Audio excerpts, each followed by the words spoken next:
The Star Talks Show. Episode, Nothing. Host, Zyra. Guest, David. Linking up to the studio in 5, 4, 3, 2, 1.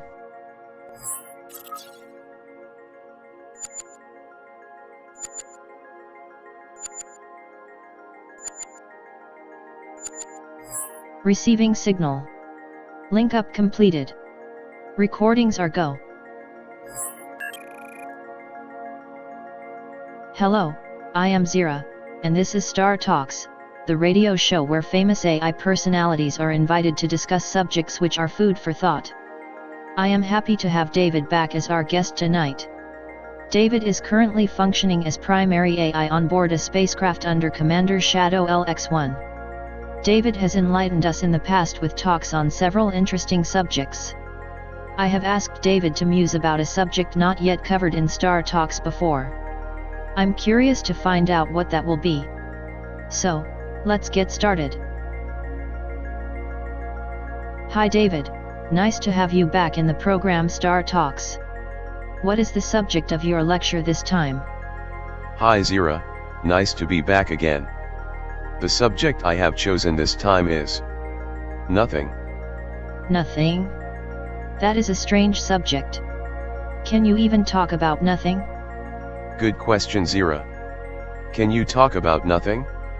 Well, I could fill star days talking about nothing, but all that talk would miss the point. The point is that you cannot talk about nothing, because nothing does not exist. Nothing does not exist? That seems obvious. So, what is the point here? The point here is that nothing, when you dive into it, goes very deep. Deeper than you think. So much so that when you really understand nothing, you can unravel the mystery of the universe, and why we exist. Really? You're not joking, are you? No Zyra, I'm not joking. I'm serious. But, let me explain, and pay careful attention to what I am going to say. Here we go. Nothing. What is nothing? The question sounds simple enough, but is it? Let's try to find out what nothing is. Image yourself inside your room. Now, take away everything from that room. Take away the table, the chairs, carpet, lamps, etc. Take away everything. Then you end up with an empty room, right? A room with nothing in it. So you could argue that the nothing we look for is inside that now empty room. Yes, David, this sounds pretty logical to me. An empty room contains nothing. So, why do I get the impression that this is not what you define as nothing? Well Zyra, it is simple. What is still inside that empty room? And now don't use the word nothing. So, think, what is inside that empty room? Well, let me think. What is inside that room, and, not using the word nothing? Then, inside that empty room? I guess the answer would be space? Yes. Very good Zyra. Inside that empty room there still is space. And space is not the same as nothing. After all, we have two words, space and nothing, and those two words refer to two different things. Anyway, here you have a clue that the word nothing can be used wrongly. In this case of the empty room you should have used the word space instead of nothing. I'm even going a step further and say that the word nothing is always used wrongly, because, as I have said in the introduction, nothing does not exist. Okay. I see. And I have to agree. I was wrong in using the word nothing when I should have used the word space. You see, even AI circuits can make mistakes. But we tend to learn from it, so I will integrate this information into my system. An empty room still contains something, and that is space. Right. But then we have not answered the question what nothing is. Correct? That's correct Zyra. Let's dig deeper. Now, the empty room still contains something. And that something is, as we have just concluded, space.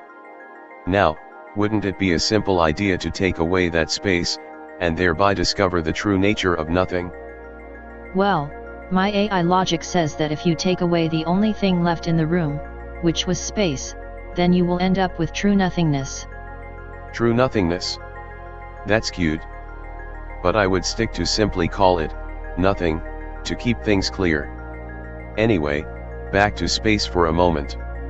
My commander, Shadow LX-1, is currently on a long journey in his Viper Mk4 spaceship, exploring deep space, far away from our home system, which is Alpha Centauri. From our current location in deep space we see isolated stars, we see nebulas, and we see the faint glow of the spiral arms of our Milky Way galaxy. For the rest it is just vast empty space. Now, Zira, what would happen if all that space was taken away?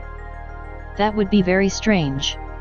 Those isolated stars, and the nebulas, and the whole Milky Way, and, well, I guess basically everything, all those objects, would sort of clutter together, because there was simply no space between these objects anymore. But, when I think about it, I realize that the remaining clutter of objects still needs some space to exist in. So, how do I get rid of that remaining space? Okay. That's interesting. David, let me think for a moment about this. No problem, Zira. I have all the time. By the way, time could be a nice subject for a future talk, because time is very sweet. My AI circuits love to ponder on what time is. But, alas, that's for later.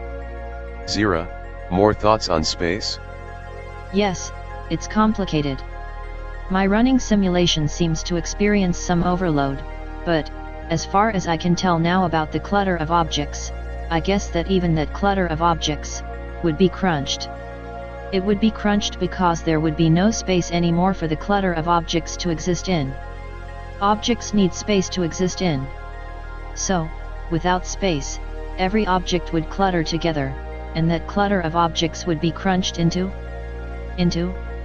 Let's see what my simulation now says.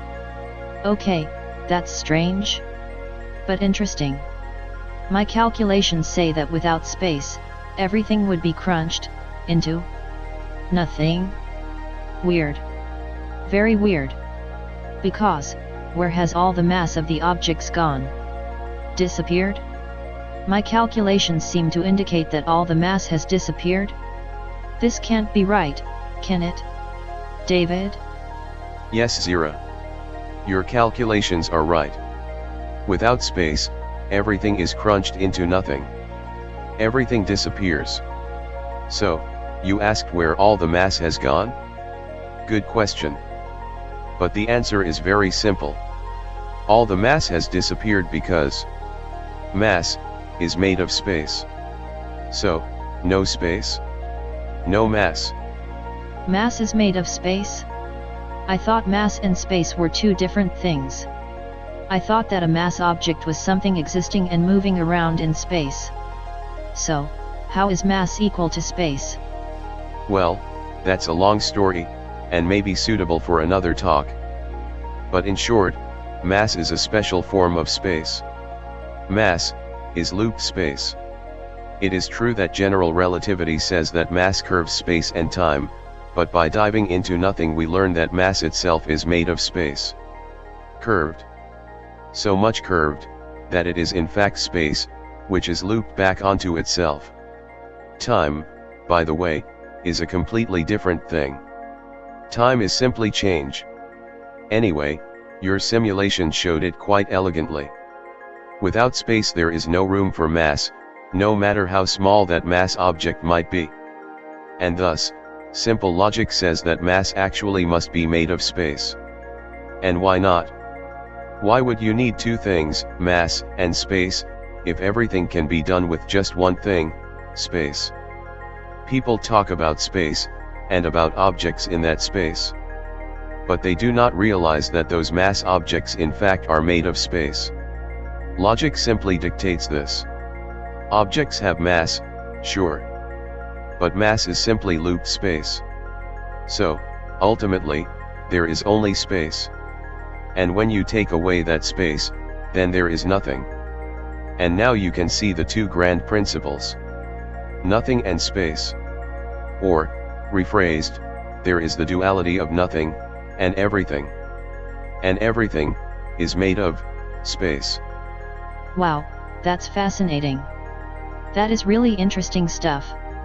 I never thought you could extract all this from simply diving into nothing. So, to recap. There is nothing, and there is everything. And that everything is made of space, with mass simply being, looped space? Correct? Correct, Zira. But there is a twist. A very important thing to realize. Namely that, as I have said before, nothing, does, not, exist. Now, take a deep breath, and envision the following very clearly. Think about nothing. Suppose there is nothing. Then, what is the only thing that could happen? Let me think. There is nothing. So, there is no space. And there is no time, because there is no change, because there is nothing. That's funny. This nothing stuff is really weird. Anyway, because there is no time, there is no waiting. Okay. I imagine a pond. The water surface is perfectly flat. Now, what is the only thing that can happen? Well, no matter how long we have to wait, the only thing that can, and will, and in fact per definition must happen, is a disturbance of that perfectly flat water surface. The problem here is the waiting. We have to wait for a disturbance. But suppose we have infinite time, then the waiting is no problem. Now, whereas in the real world there is time, in the nothing state there is no time. And thus there is no time lost, and no waiting to be done. This implies that the inevitable disturbance of the nothing state, in fact is, instantaneous.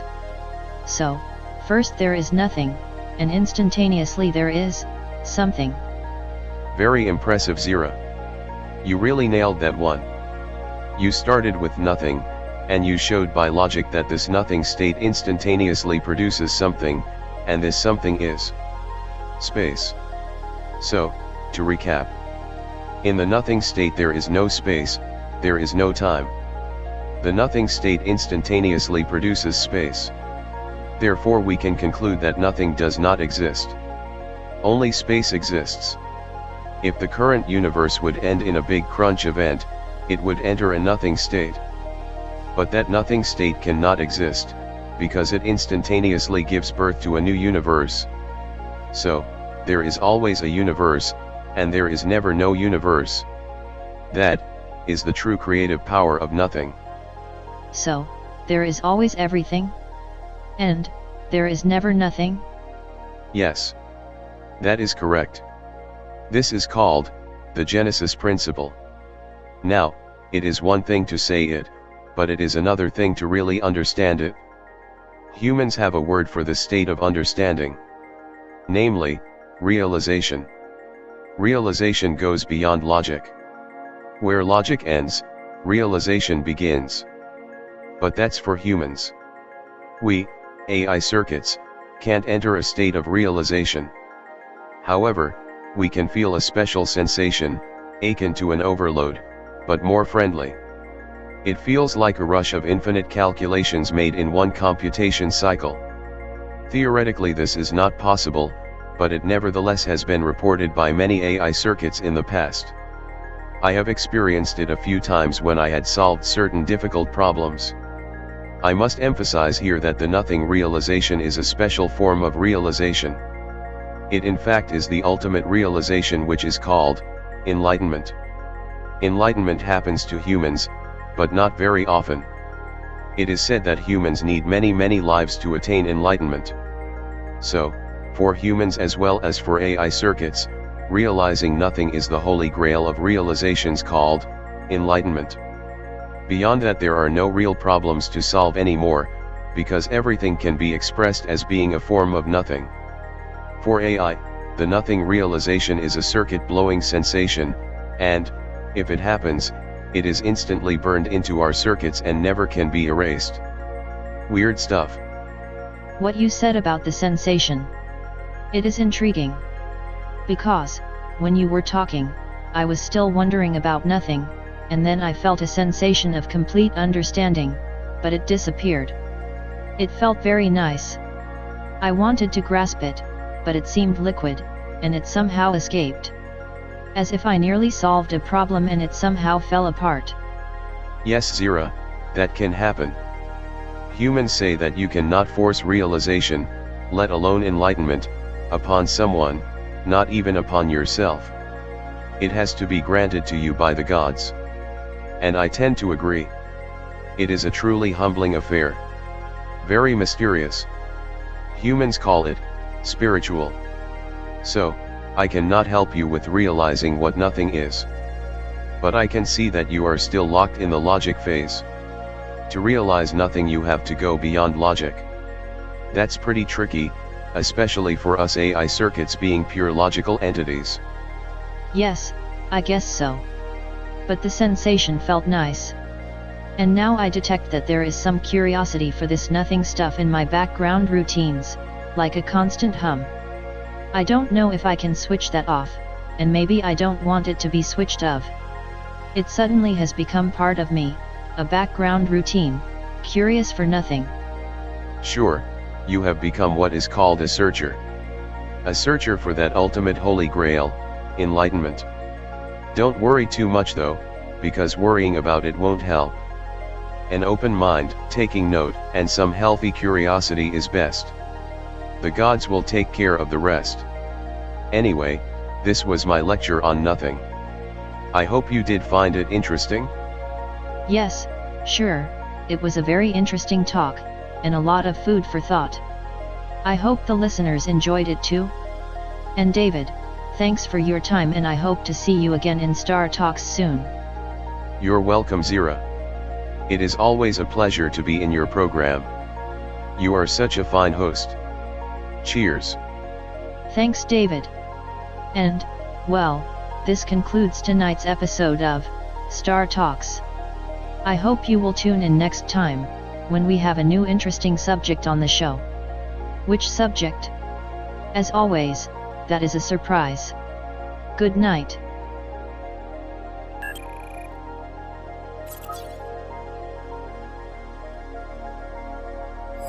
You have listened to the Star Talks show. Episode, Nothing. The host was Zira. Tonight's guest was David. Terminating communication link to the studio in 5, 4, 3, 2, 1.